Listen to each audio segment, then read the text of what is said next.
colleague Mickey is sort of on the logistics of answering questions if people have questions that are not content questions.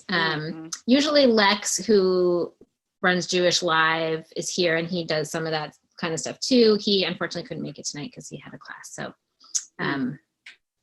he usually reminds me to set the streaming going because I have a tendency to forget that, but I remember it on my own. Got it. And do you record it too? Hey, Jan. We record it, yeah. Well, it streams to YouTube, and then we put that on our site. So. Oh, got it. Nice to see people coming in. If you want to introduce yourself in the chat, we love to see where people are joining us from and who's with us.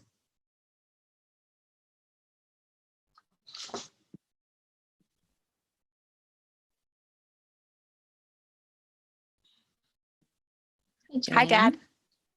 Just saw my dad signed in. Nice. Yes, it's been nice. We've had a lot of parents join us, parents and other folks. Hi, Trisha. Hi, Carol. Well, usually my dad is our babysitter, so he can't go to my readings if he's watching our kids. So this is quite nice. Nice.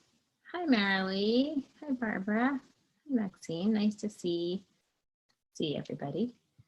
I feel like I am with people even though I can't see you all.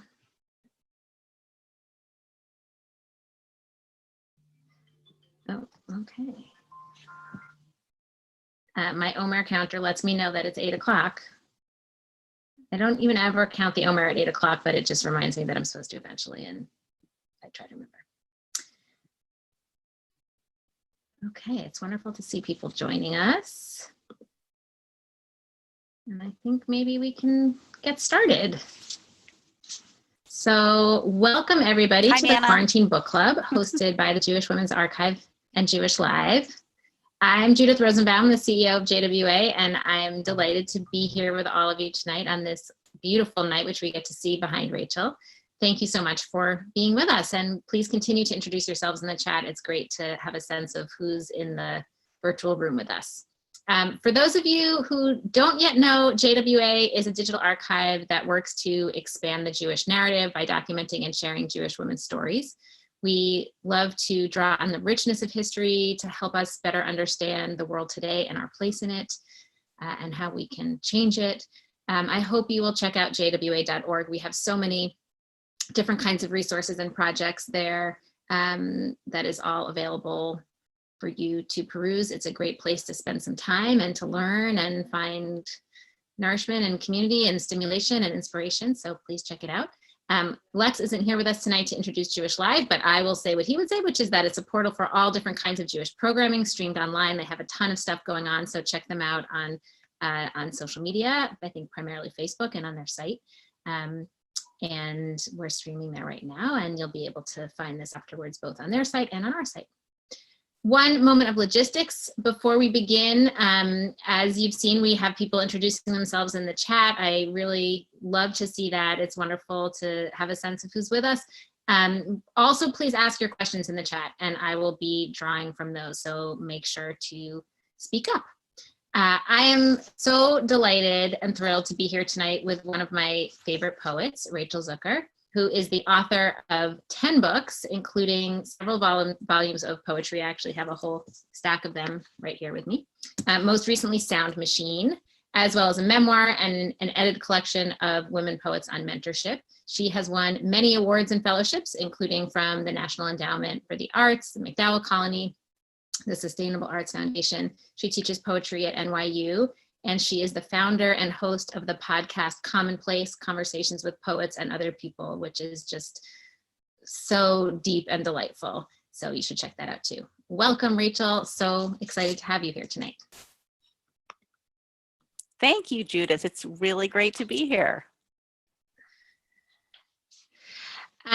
So it's so hard to know even where to begin because there are so many things that I want to talk to you about.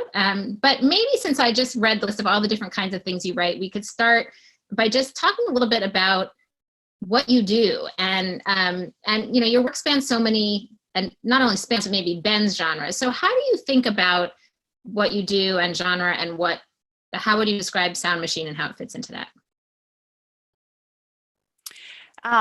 Great question. I am not sure I believe in genre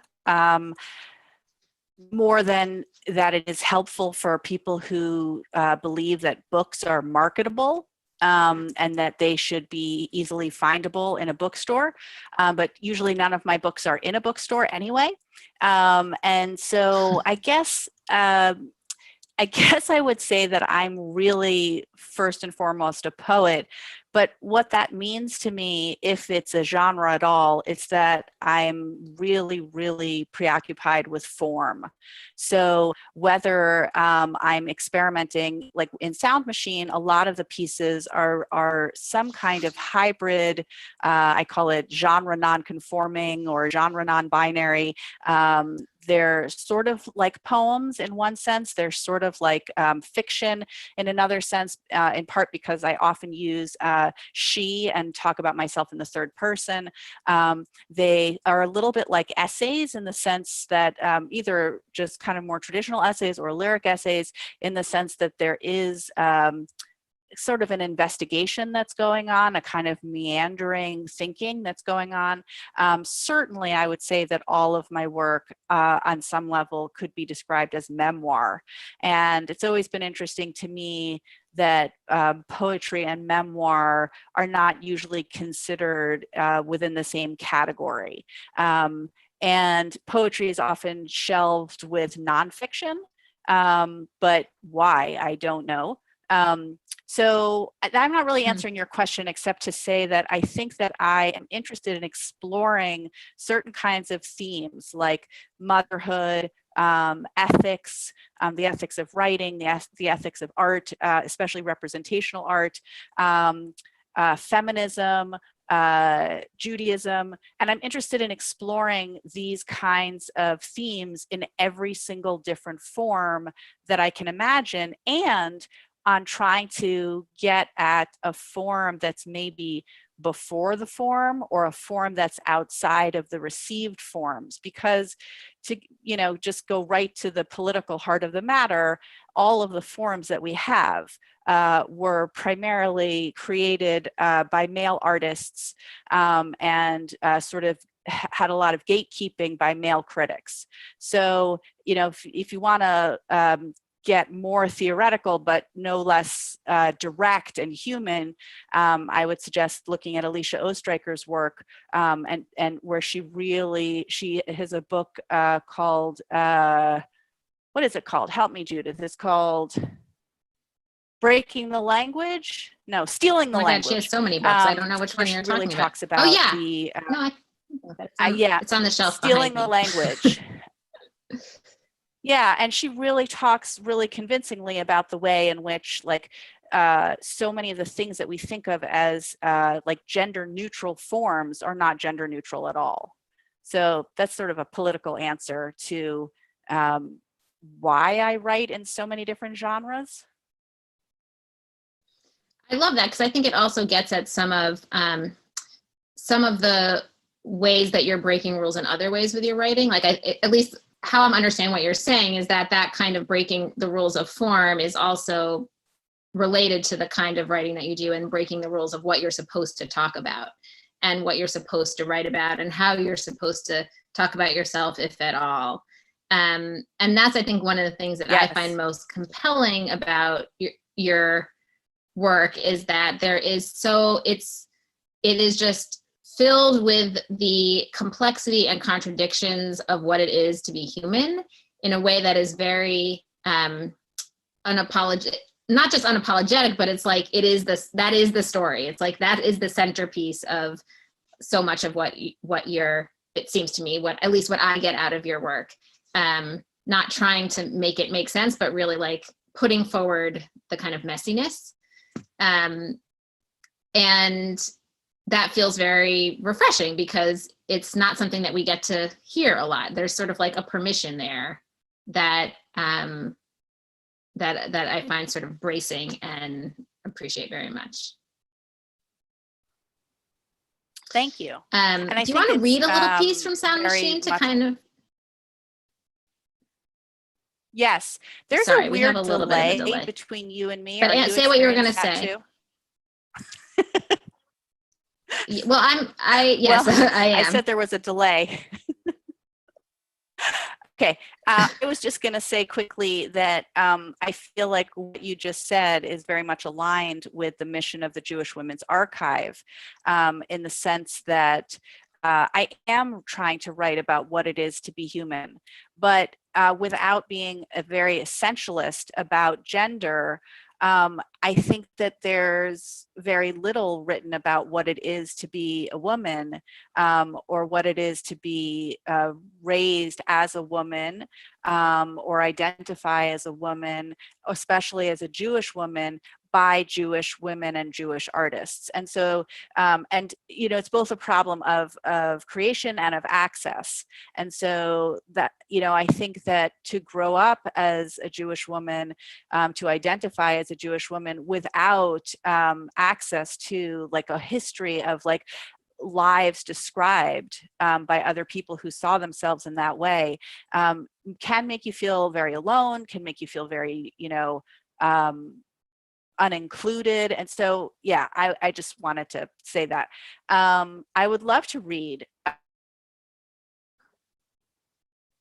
Can I, while you're opening that and while you're paused on my screen, can I just add one thing to what you said, which first of all, I love that you can, I don't even have to make the plug for JWA because you did it for me. But I think also one of the things that's come up, and it's come up actually before in the Quarantine Book Club a number of times. So I feel like it's maybe a theme that's we need to keep exploring, is that the absence of records of women's experiences, or the absence of, you know, the voices or knowledge that we have about women's lives, is both a very painful absence and a real loss, and also gives us room for creativity. It kind of opens up a space to step into and fill in maybe ways that we wouldn't, it gives us permission to do things we wouldn't have permission to do if there was already a set structure.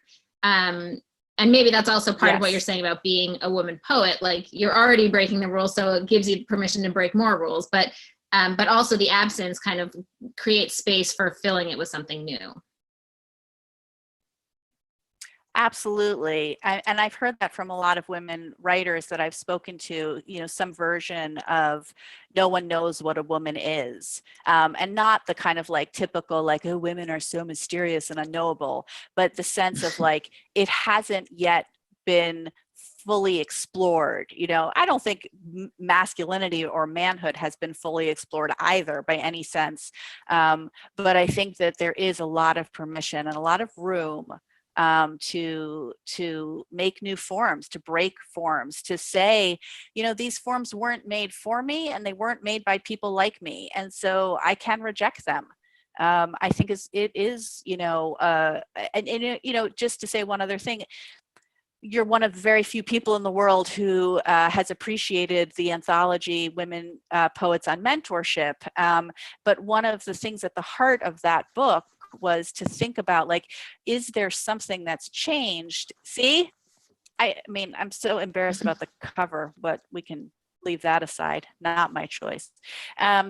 But you know, the question was like, you know, my generation of women poets and male poets was really the first who women mentors, women who were teaching them, who were writing them, living female mentors. And the women in that generation really did not have that. You know, maybe they had one or two, but it was not more than that. And so, most of them had nothing. And they certainly did not have examples or mentors of women who had children and also were professors, you know, famous writers, able to be mentors. And so the question that I was interested in trying to document was, is there something different in the nature of mentorship than in the more masculine sort of traditional Harold Bloom model of the anxiety of influence? And every woman, I mean, we didn't ask women to write this, but in every essay, there is some kind of sense that this relationship was life-saving, that there was something about the mentorship that was like throwing out a life raft, rather than, you know, kill the father. Like, I can't be in the world without killing you. And again, you know, there are very tricky things about getting so essentialist, but I think that there are some different forms, and there are some different opportunities, and there certainly are different relationships that are possible, that haven't been really fully explored. And I think that's really important. And I think that, you know, I don't know, I just love the way the JWA puts those examples out there. It's very inspiring to me. Yeah. Thank you. Yeah, I don't think it has to be essentialist. I think the way that we maybe seek support as women is it's based on what we need and the kinds of, you know, the way that systemic sexism or whatever we want to call it, you know, kind of shapes our experience, and women sort of work around that and have figured that out. So I don't think it's only about different ways that women are relationally, which could be an essentialist notion, but really more just about sort of how we've learned to work the system. And that requires building different kinds of mentorship relationships. And I don't think that it doesn't always succeed. I mean, I definitely can think of a lot of failed instances of mentorship where it's harder for women who struggled in an earlier generation to provide that for women. You know, they might have an attitude of like, well, I didn't have that, so why should you, right? There definitely, I can think of examples of that. But I also think that it's been one of the things that's been so interesting to me in our work at JWA recently is helping a younger generation of teens recognize how much they need female mentors, and how much they need women's community. And I think they weren't always raised to think they did, because they were sort of raised in this sense of like, we're totally equal, we have access to everything, we can be anything. And so they didn't necessarily grow up thinking that other women should matter to them so much. And they're finding more and more in this particular time, the last 4 years or so, actually, this is really valuable and something I really want to cultivate and something that's incredibly nourishing. And so that's been really powerful for us to see that develop and to help cultivate that in a younger generation of women, because I don't know that was something that they didn't take that, they didn't assume that was of value or a part of their lives. Yeah, and I would even say that I do have some optimism and hope that this pandemic, I know we're not supposed to talk too much about the pandemic, but that this pandemic might actually lead to a different kind of community and a different kind of mutual aid, a different kind of solidarity that is more in line with what both of us are describing as a kind of more traditionally female focused, female oriented model of community and support, rather than a lot of hierarchy, a lot of sort of top down, that's not working super well for people right now. And it may be that we come out of this with a system of care and caretaking that looks more like what has been unofficially practiced, since the beginning of time amongst women who know that they have to help each other or they're not going to make it. Yeah, I mean, and I think there are so many things we see.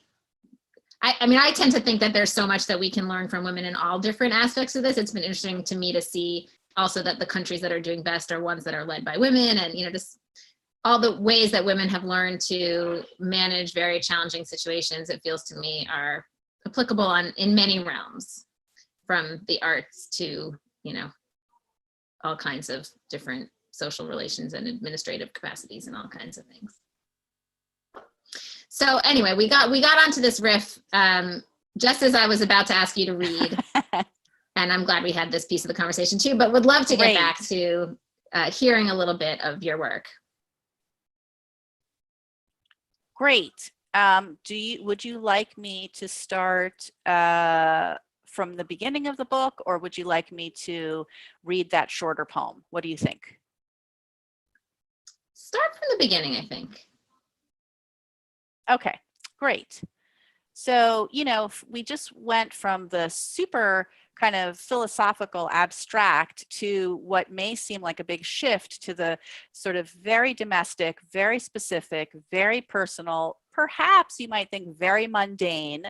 But maybe I would ask that people, as I start to read from the very beginning of the book, think about, is there any connection between a woman sitting in her child's bedroom night after night, dealing with how to help him fall asleep, and these larger social, political concerns. So this is the first piece in the book. I won't read the whole thing. A lot of the pieces, as I said, are almost like between poems and essays and are quite long. And so I'm going to act like I'm a fiction writer, which I'm not, and just read a little bit and then stop and we can talk again. Song of the Dark Room. So it is he brings me into practice. The addressee becomes the room, the quiet, the space in which he needs me to assuage. So it is. I cannot know the room of his suffering. My presence makes this a room with mother, where sleep is possible.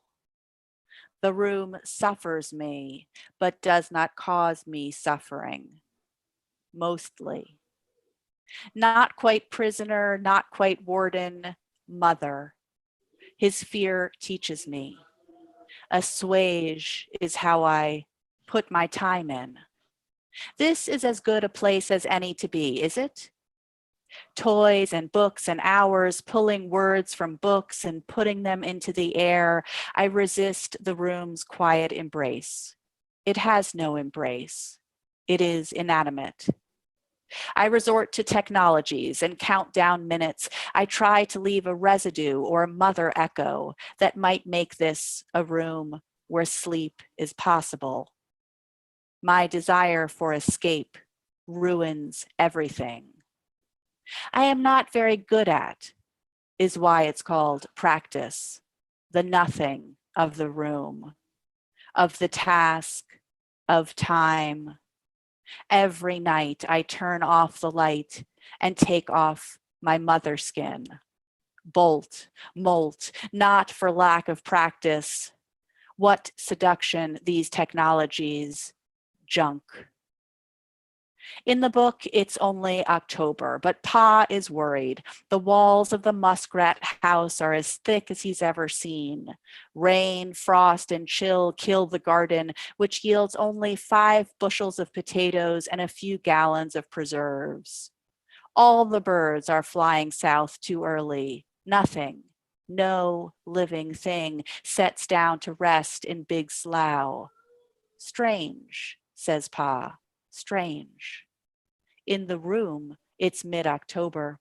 The boy breathes evenly outside. The boy breathes evenly after many sighs and yawns, but I'm afraid to trust it. Buses idle outside. A teenager laughs wildly. The cars on Amsterdam Avenue are long waves of sound. The room could be city, country, beach, mountains, but it is city. Through the half-open door, the radiator clanks, then stops, a ticking. The radio predicts dimming sunshine. So maybe I'll stop there. I can read more later if you want or not.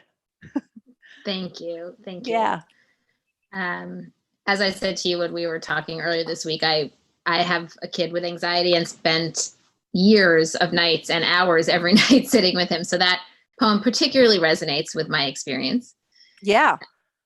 And so much of your poetry is about sort of motherhood and what it's like to be a mother and an artist and what the relationship is between those things.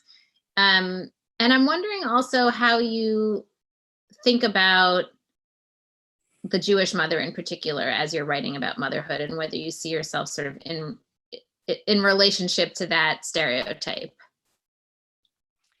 Well, first of all, I mean, I think there's more than one stereotype, but You invited me so lovely.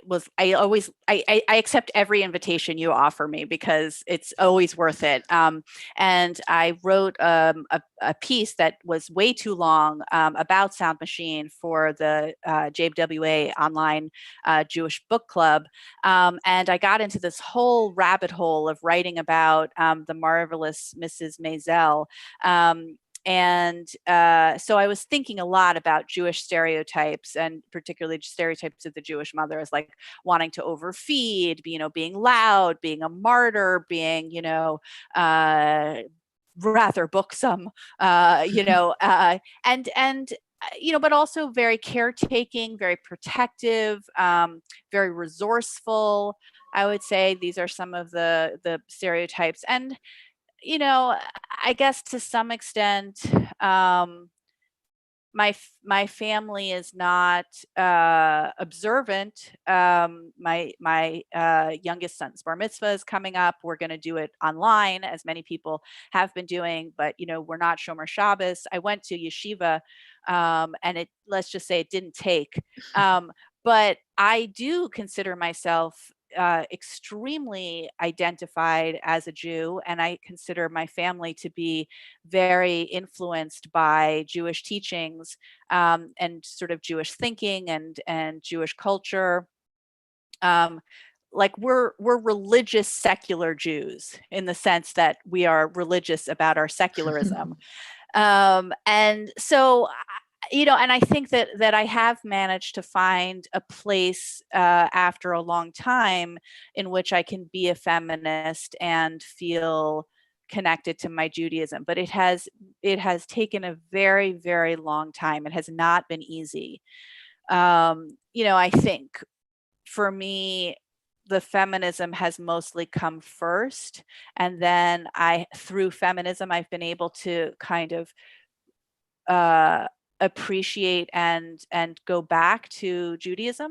And I think part of that again is of not having very many feminist Jewish role models other than like Alicia Oostreicher and Adrienne Rich, and not having very many models of like what that life would look like. And I also think it's significant that I'm in a heterosexual relationship and have 3 sons. And so I'm the only, except for my puppy now, but the puppy is very non-binary. But I am the only female person. So whatever expression of Jewish femininity or Jewish femaleness there is, it's me in this context. So I don't know, that's a very long-winded way of saying there is a lot about being a Jewish mother. I normally live on the Upper West Side, and there I was like, how did I end up in this life? Like I thought I was going to be this big rebel and have a weird, adventurous artist life. But there was another part of me that always wanted to, grow up and have 4 boys, all with J names, and start a school and stay home. And so I think that there was always this big conflict in me. And I think part of the conflict was in not ever seeing, what it would look like to balance these different parts of myself that are so important. And frankly, they don't balance super, super well. They're often in conflict. As usual, there's like so much I want to say in response to that, but I'm so glad you mentioned the piece that you wrote for JWA because I loved it. It was beautiful. We'll put the link in the chat so people can read it afterwards. But I actually wrote down one of the lines that you had in that, which I'm going to read now if that's okay. You were sort of explaining what kind of poetry you write. And you said sort of towards the end, I write the kind of poetry that proves I exist, that I, a daughter, wife, and mother, living a life of great privilege and difficulty at a moment in history when my body is both cherished and reviled, empowered and corseted by my gender, guided by and away from Jewish belief and sensibility, tried to love and care for others, and tried to speak the truth even when it wasn't funny. So first of all, I love the contradictions that are kind of baked into that statement. And And I love the idea of sort of trying to write yourself into existence in some way, or prove that you exist through writing. Because I think that to me is so caught up also in the mother question, which I think comes out in that poem the piece of the poem you just read too, the sense that like the mother is at the center and like absolutely essential and needs to be there, and yet is also sort of like not, isn't seen in some way, or is not at the center of how, sort of like expected to be on the sidelines as well as at the center. Am I making any sense? Yeah, absolutely. And how, I mean, I think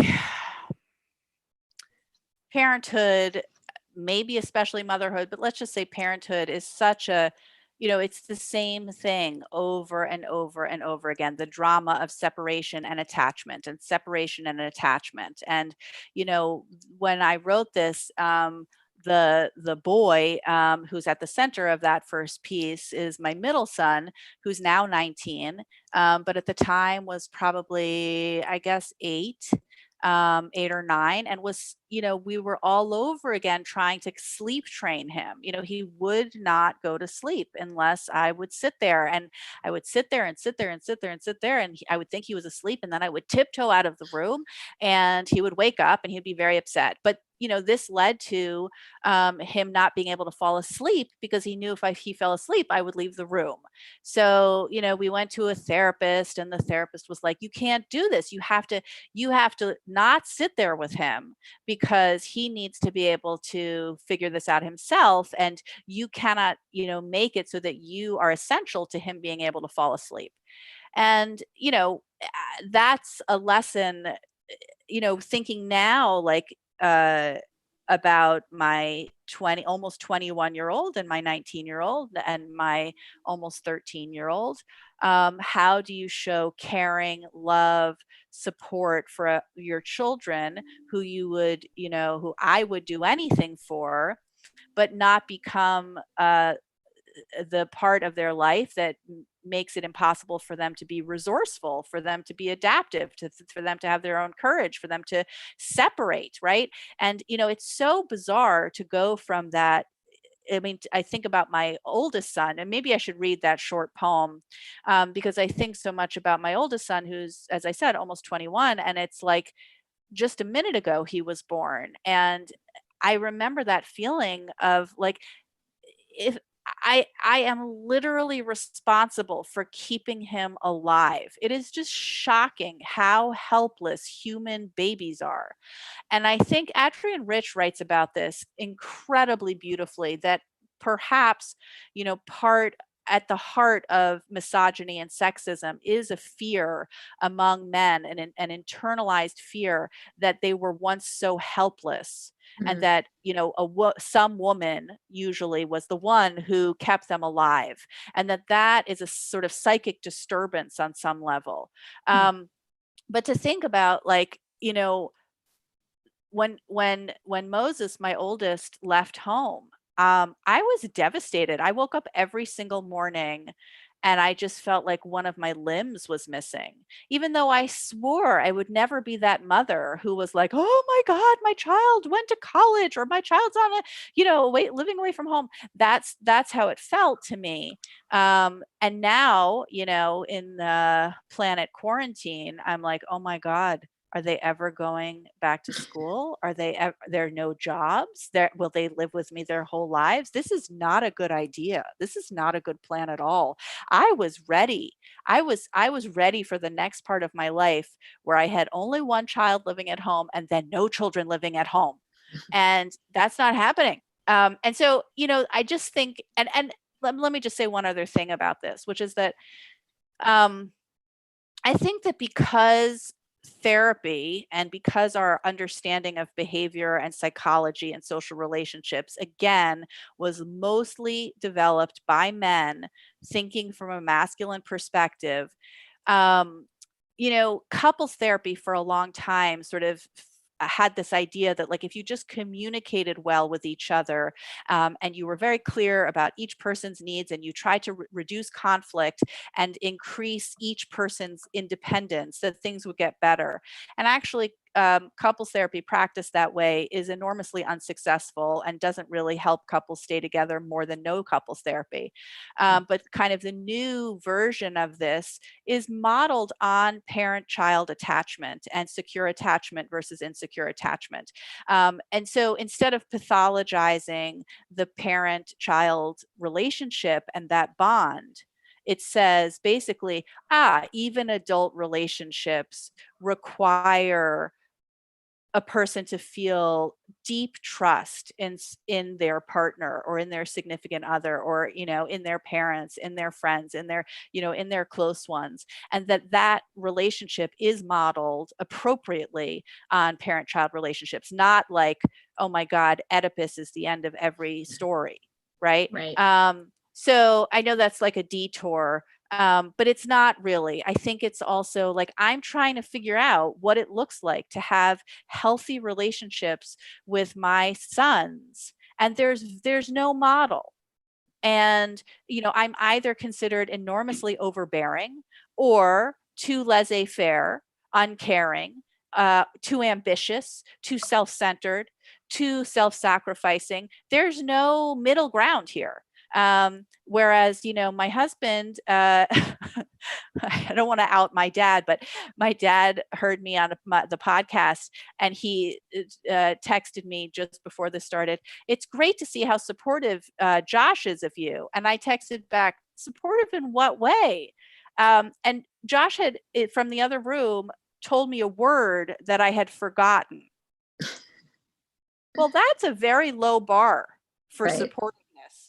I'm not saying it wasn't important. It was helpful. I just think that, men are in a different situation by and large. If they don't leave the family, if they spend time with their children, if they're reasonably feminist and egalitarian, it's like they're the heroes of the world. And I do appreciate that. But I still maintain that there's almost no way to be a good mother. There's almost no way to be a good enough mother. It's just, we're making this up and it's all failure. Yeah. It certainly feels that way most days in my house, I can tell you. Yeah. Maybe read that short poem, because I feel like it's so relevant here. Okay. I have to find it in my my electronic galleys. I don't even have a copy of my own book here.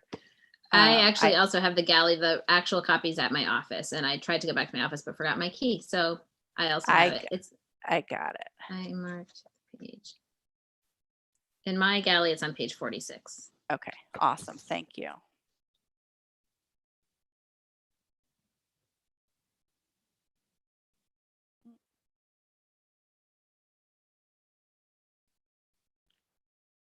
don't know why it won't let me search it. Here it is. Okay. So this piece is very short, unlike most of them, and it's called Hours, Days, Years, Unmoor Their Orbits. And I wrote this when my oldest son was probably about 11, so quite a while ago. Tonight, I'm cleaning baby portobellos just for you, my young activist. I'm wiping the dirty tops with a damp cloth as carefully as I used to rinse raspberries for you to adorn your fingertips before eating each blood-red prize. These days, you rarely look me in the eye, and your long, shagged hair hides your smile. I don't expect you to remember or understand the many ways I've kept you alive, or the life my love for you has made me live.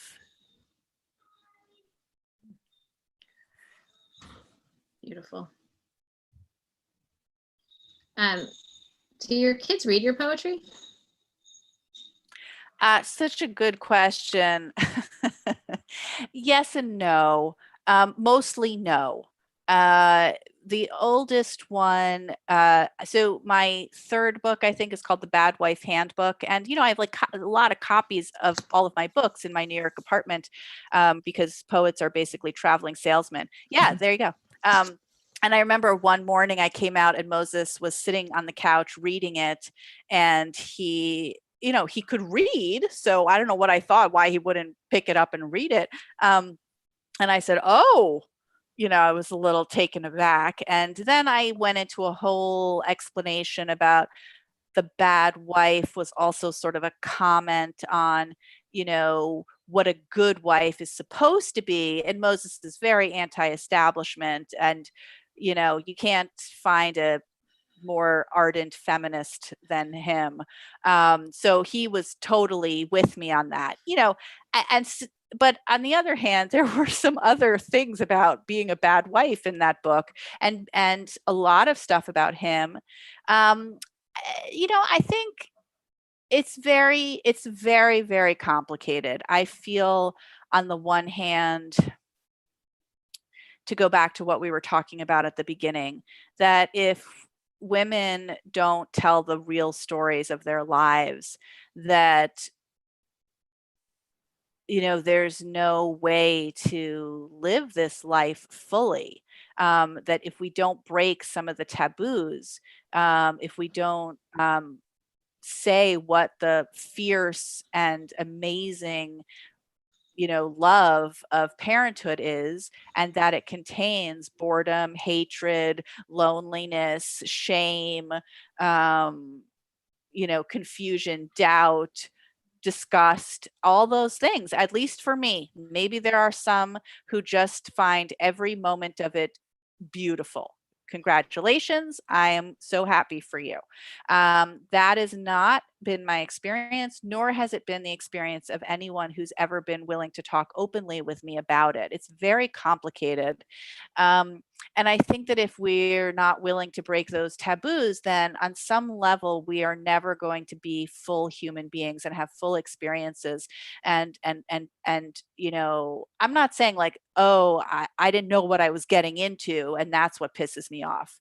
But I think that it also opens things up for men to have more complex, nuanced relationships with their children, with themselves, with their partners, with other men, things that they've been cut off from. So I believe that, wholeheartedly, that is of great political and social importance. And in the United States, we're not doing so great, but in other countries, women are really not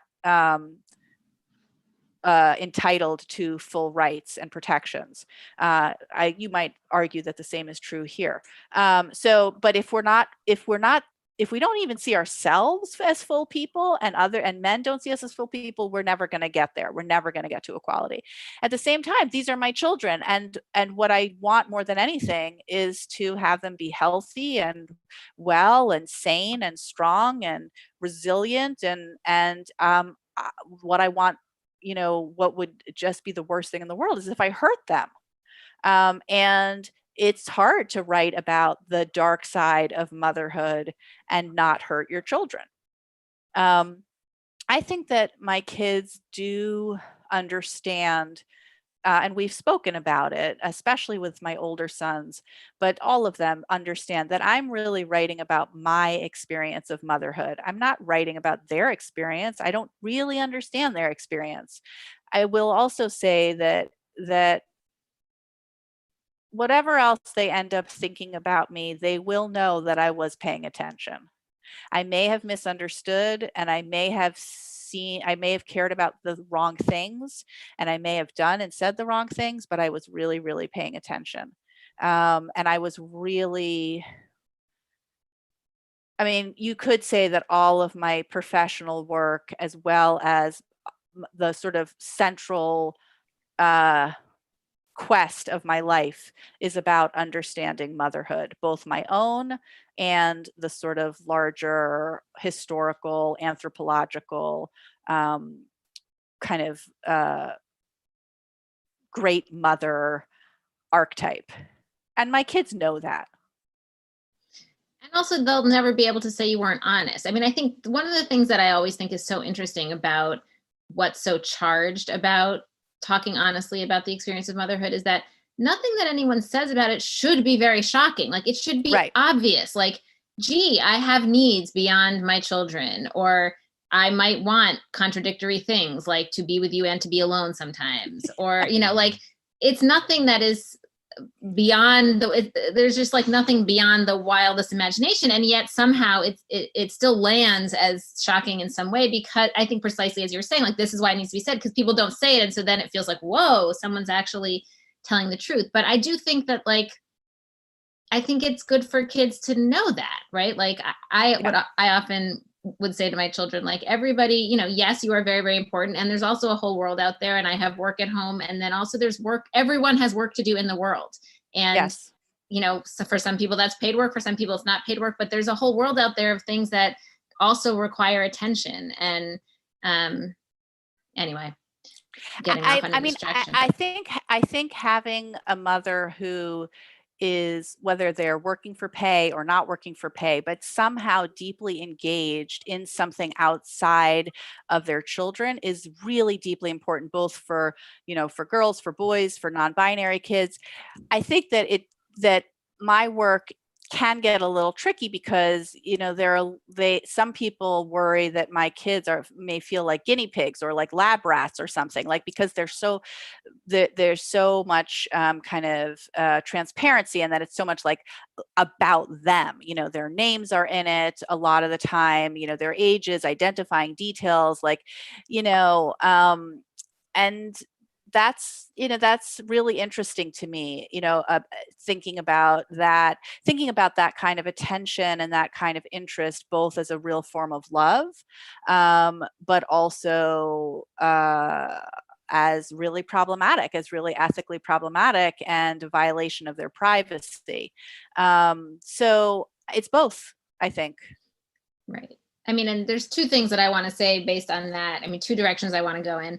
One is, like, I love this piece about, like, paying attention, because I think somewhere you actually say, like, poetry is the art of paying attention, right? Is that, am I recalling that correctly? Yeah.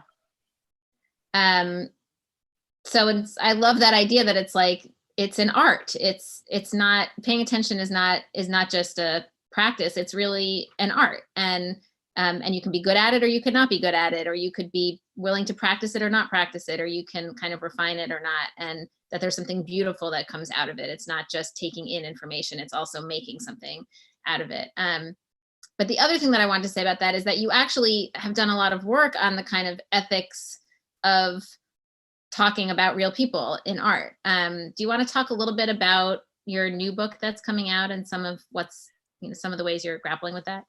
Sure. I mean, super briefly, because I could talk about this for 5 hours. I was given this incredible opportunity by Wave Books. It was the Bagley Wright Lectureship Series, which is connected to Wave Books, to write and deliver lectures. And I wrote them in 2015, 2016.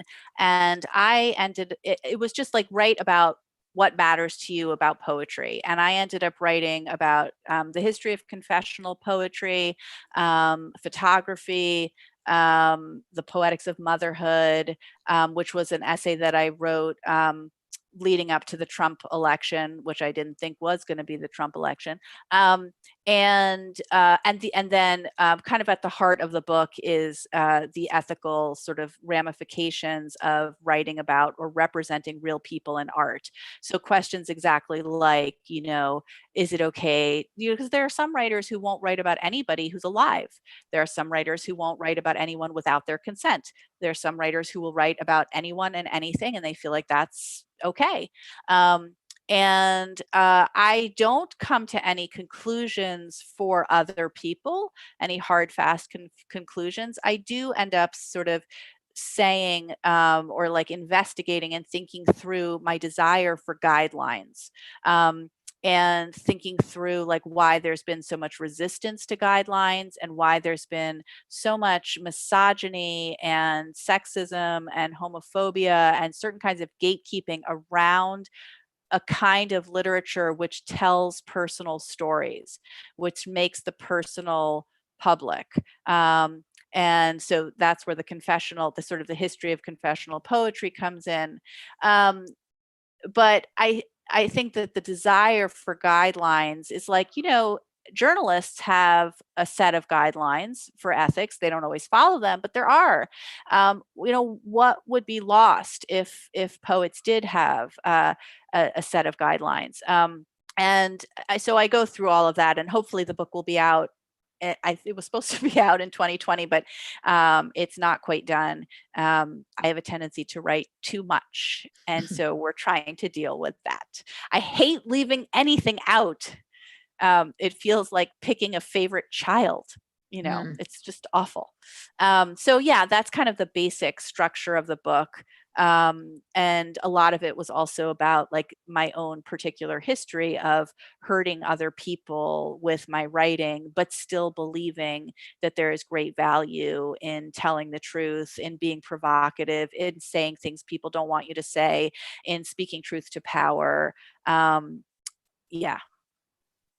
Yeah, it's an interesting question around guidelines, because we started the conversation by talking about women writers, like just in writing, breaking the rules. So it's funny then to think about setting up new rules and the dangers of doing that, as well as this structure that sometimes is necessary to be able to work fully.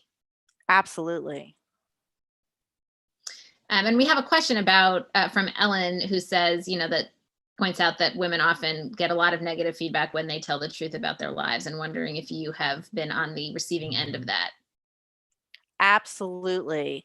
From the beginning, I've told this story a bunch of times, but I remember when I was graduating from Yale in 1994, I wasn't an English major because, first of all, other than Elizabeth Bishop, there were no women poets who were being taught at Yale at that time. In contemporary American literature, there were a few, but like you had to do like Pope, Spencer, Milton, whatever. Anyway, so I was a psychology major, but I still was like a really avid poet, and I submitted these poems for this big prize. And I remember this male professor coming up to me right before graduation and saying, I just really wanted you to know that we spent more time arguing about your work. I did not win the prize, by the way. We spent more time arguing about your work and talking about it than anyone else's. And some people just thought it wasn't even poetry. And that the horror. Yeah. And it was interesting because I think he thought he was saying something nice to me, but that comment, it's not even poetry, or it's not poetry, or it's too messy, it's too personal, it's too much about the body, it's too much about female concerns, so that's a whole set of criticisms that I've received from lots of different, too discursive, too narrative, too whatever. But then this other question about sort of telling the truth, very few people want anyone to tell the truth, especially if the truth is not exactly what the other person wants to hear. I also think there's something temperamental about it. And I'll tell the truth in a way that I'm sure will make my father, who's on listening, very uncomfortable. But a year ago, yesterday, I had an emergency hysterectomy, which nobody likes talking about, just as nobody likes talking about menopause, ever. It's shocking. I feel like every interview I give for the rest of my life, I just have to at least say the word menopause. It's like, how does it not exist in the world? Okay, sorry. Anyway, I had this horrible hysterectomy that I totally did not want, that I did not think was going to happen to me. I was like a healthy person, Okay, basically I was bleeding to death. I had to have the hysterectomy, maybe. And a while later, I read this amazing book by Jennifer Block, who wrote The Business of Being Born. No, not what was it called? I can't remember her first book, but her second book is called Everything Below the Waist, Why Healthcare Needs a Feminist Revolution. I highly recommend it. Anyway, I was reading it after I had my hysterectomy, and I was reading all these things I had not known before, and I was crying and I was very upset. And I said to my husband, oh my God, I'm learning all these things about, what's going on inside my body, and I don't even know exactly where, my ovaries are anymore, and I just want to know where they are. And he said, why would anyone want to read this? Why would anyone want to know what was happening inside their body? I don't want to know what's happening inside my body. And look, it's not that every difference between my husband and me is the difference between men and women. Like, we're also just two different people. But I think at the core of, like, if I have a central religion, it's like, of course I want to know what's happening inside my body. I want to know what's happening inside my body, outside my body, to every single human being in the world. I want to know what's happening in people's minds, in their souls, in their spirits. Is there a spirit? Is there a soul? What are my kids thinking about? I'm not trying to say like I'm intrusive, like I'm like, tell me what you're thinking, tell me what you're thinking. but that curiosity, I think, is at the heart of what's interesting to me about art. And so, I think that women get called self-indulgent, narcissistic, navel gazing, or exploitative if they're writing about their children, or these things in ways that, like, men often writing about the same kinds of topics or with a certain kind of like close microscopic look just get praised for that. So I think that there's like some of it is temperament, and some of it is history, and some of it is our expectations about what literature is for. I mean, I won't go down I won't get on the soapbox about what's that Norwegian guy? He's so good looking. Knausgaard. Oh yeah. Oh, he's the first person in the history of the world to write about children. Congratulations. Right. I mean, whatever.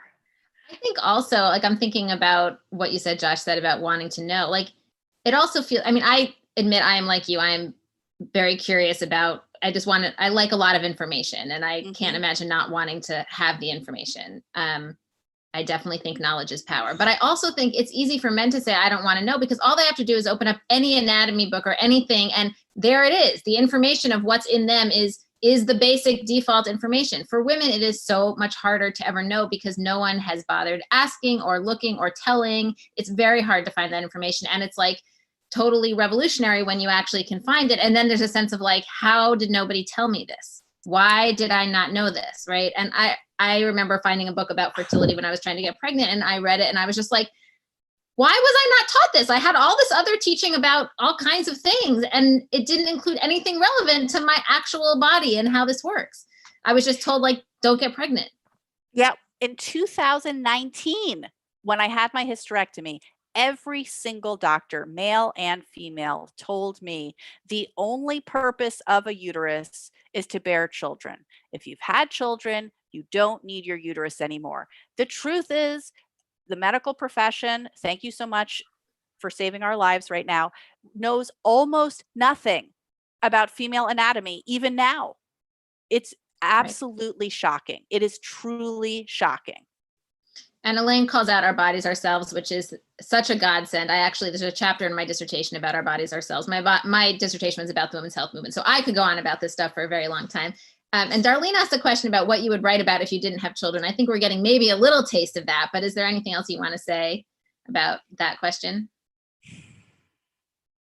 Well, first of all, I just want to say one thing, and I really appreciate that question, because sometimes when I talk about my books, my career, my interests, some people think that I am making a divide between mothers and women who are not mothers, and that I'm somehow privileging the motherhood experience over either the decision or the non-decision to not have children.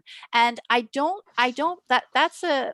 need to be much more clear about that always, because I think what I'm talking about when I'm talking about motherhood is my own experience with radical long-term caretaking. But but people who don't have biological children or adoptive children also have that experience. They may have it with a parent, they may have it with a friend, they may have it with a loved one, they may have an experience of long-term illness. And I think that's what I'm really interested in, which is the connections between people. Motherhood being, in my life, the most extreme, most obvious, most inescapable example. I think I would probably write more about my husband. Would I have a husband if I didn't have children? I'm not sure. But I would probably write more about sex. I would probably write more about like human relationships. I think are at the root of it. I will also say that like you, Judith, never imagined that I would get a dog, and now I have a dog, and I'm living in Maine right now, and I'm trying to plant my first garden. And having spent almost my entire life in New York City, I've written a lot about New York City, and a lot of my work has a kind of poetics of high population density feeling. I think that I'm really excited to. I can't imagine really writing that much about the birds and the trees. Although, let me just say, I am very interested in the birds and the trees all of a sudden, and I think that there are other ways to be connected to the world that I'm just starting to explore.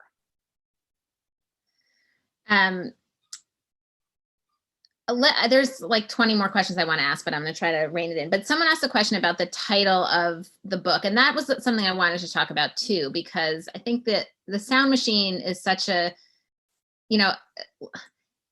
it's so interesting for someone who works with words and giving voice to something to then talk about, to give something a title of something that is basically, I can't think of the right word, but sort of drowning something out or Yeah. muffling. So I'd love to hear a little bit about that. Sure. I'm just going to list a few things that it refers to instead of give you a précis. But so I have insomnia. And so one thing about the sound machine, it is literally a white noise machine. My husband snores. It's very aggravating. So we have a white noise machine. But then there are a lot of other sound machines in the book, like literal sound machines, like the baby monitor is a sound machine. But then there are all these metaphorical sound machines as well.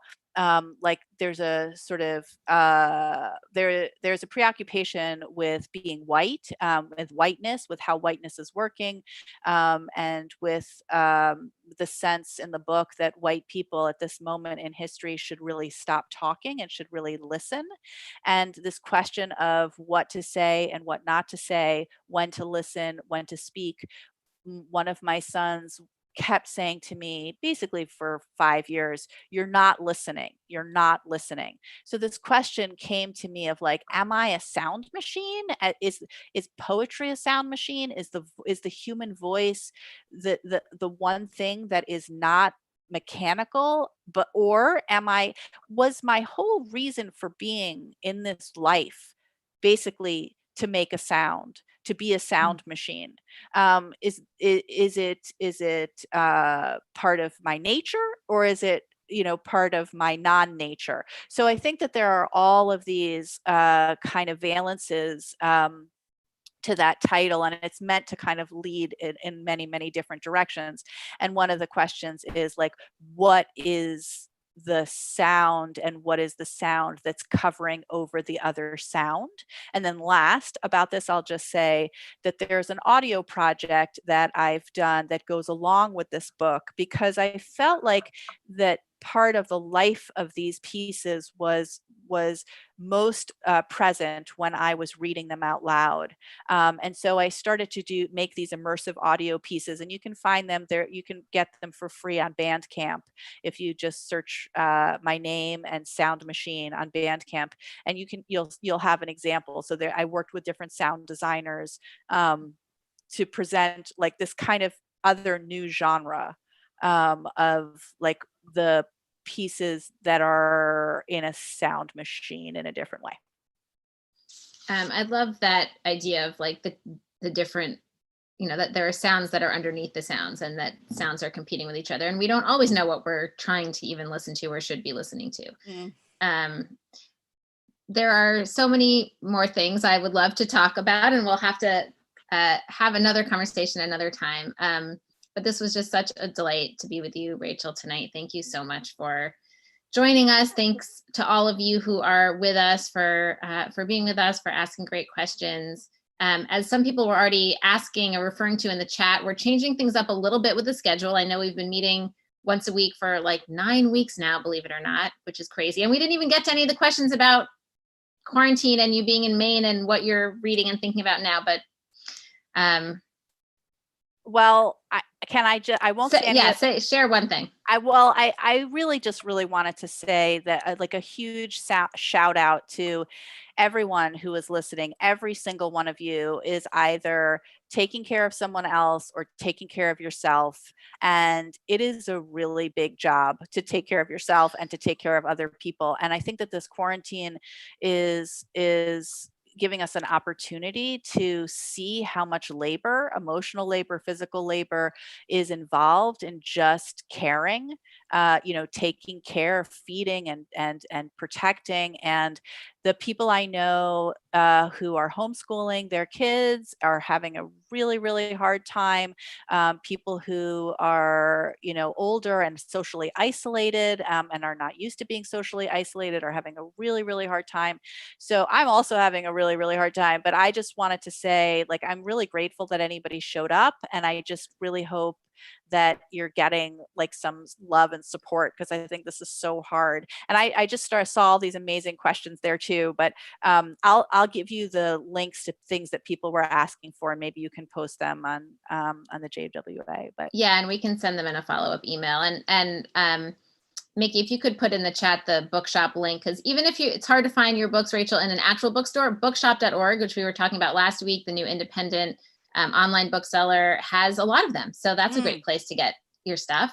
And maybe the link also to the piece on JWA. And then also the links for the upcoming programs that we have. So some of you noticed we don't have any other quarantine book club per se dates set up yet, although we will be coming back with more in July. But we are going to have weekly learning opportunities for you, and I hope you will join us for them. It's really been such a highlight for me. Really and truly, the highlight for me of each week has been being part of these conversations each week. So next week, Thursday is Shavuot, so we are not doing anything Thursday night at our usual time, but on Wednesday night, we are having a panel conversation about the new Hulu show, Mrs. America, which is about Phyllis Schlafly and the battle for and against the ERA. We'll be talking about the show, about feminism then and now. I would love to see many of you there. In June, we will be returning with our Thursday night at 8 programming slot. I've come to think of it as our own form of must-see TV, which probably only will be remembered by the people who are Gen Xers like me. But we are going to have a new series on Jewish women in history called Leading Through Crisis and Change, Jewish Women at the Turn of the Century, turn of the 20th century. So please check that out and register. It's a 4-week piece, and it will be hopefully just as wonderful as the Quarantine Book Club has been. I'm sure it will be. And then in July, as I said, we'll start up again with the Quarantine Book Club and with more books and authors. And I hope you will be with us then and that you will enjoy our other programming in the meantime. And until next time, I wish all of you a good night and good health, and be safe, be well, take good care of each other and of yourselves. And thank you so much for being with us tonight. Thank you, Judith. This was so fun. So fun.